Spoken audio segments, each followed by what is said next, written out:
After ruling the country for over a decade, Guinean President Alpha Condé was ousted on Sunday, September 5, 2021, by an elite unit of the military headed by former French legionnaire Lieutenant Colonel Mamadi Doumbouya. The coup took place less than a year after President Alpha Condé won a controversial third term in the mineral-rich West African country. The soldiers say their actions resulted from the failure of the government to deal with issues of corruption, mismanagement, and poverty in the country. Most of our leaders pay lip service to democracy.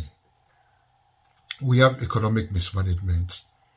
We have impunity, where the welfare of the people doesn't mean much to the ruling class. And if the population and the civilian population are powerless to act, the military sets in. We have a situation in Guinea, which is the latest case in point, where Alpha Condé, when he was elected president in 2010, made all the right. He was applauded internationally, being a human rights professor in France. Everybody expected him to adhere, by the rule of law. Yeah, he did some good things. He improved the economy, but the effects of the economic growth did not filter down to the average person. So we talk about misrule, we talk about economic mismanagement, we talk about impunity, and all this, give rise to coup d'etats in Africa. The occurrences of coups on the continent were rampant from the 40s. According to statistics, there have been 363 successful coups, attempted coups or alleged coups in Africa. The trend of coups reduced in the late 1990s, but over the past decade alone, there have been a series of them primarily to remove leaders who have overstayed their term in office.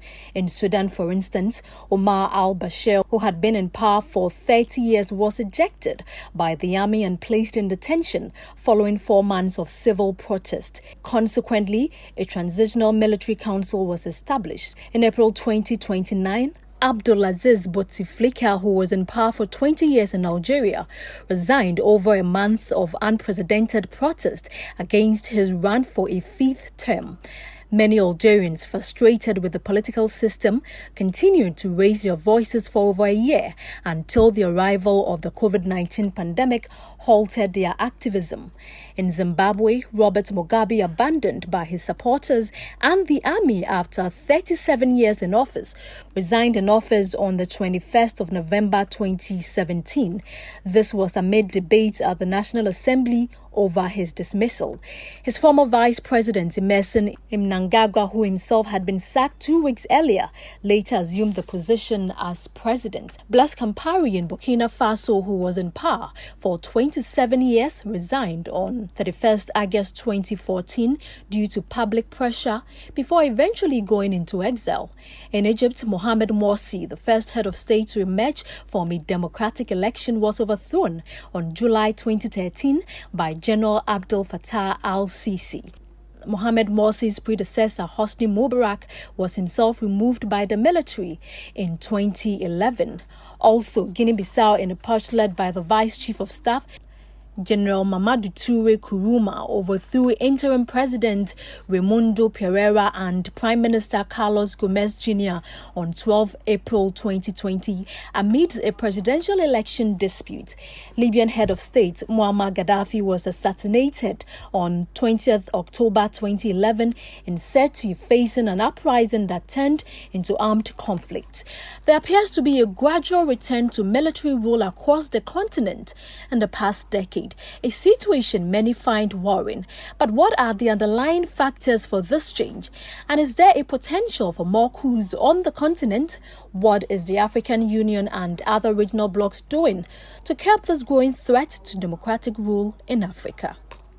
we talk about ECOWAS, the current ECOWAS, the current chairman of the ECOWAS is Ghana's President Nana Akufo-Addo, who has issued statements, threatening sanctions and so on and so forth.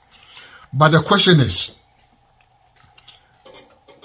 when these leaders, look, Alassane Ouattara in Côte d'Ivoire is ruling for a third term.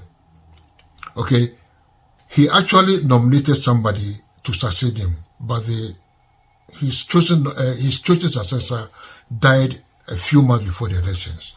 But he could have still stood aside and let his party choose somebody else to run.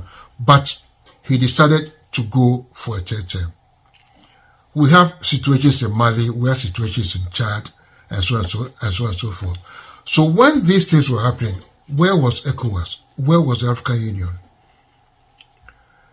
I believe that they should be proactive and make sure that African leaders adhere to the constitutions of their respective countries. It's not enough to just be reactive after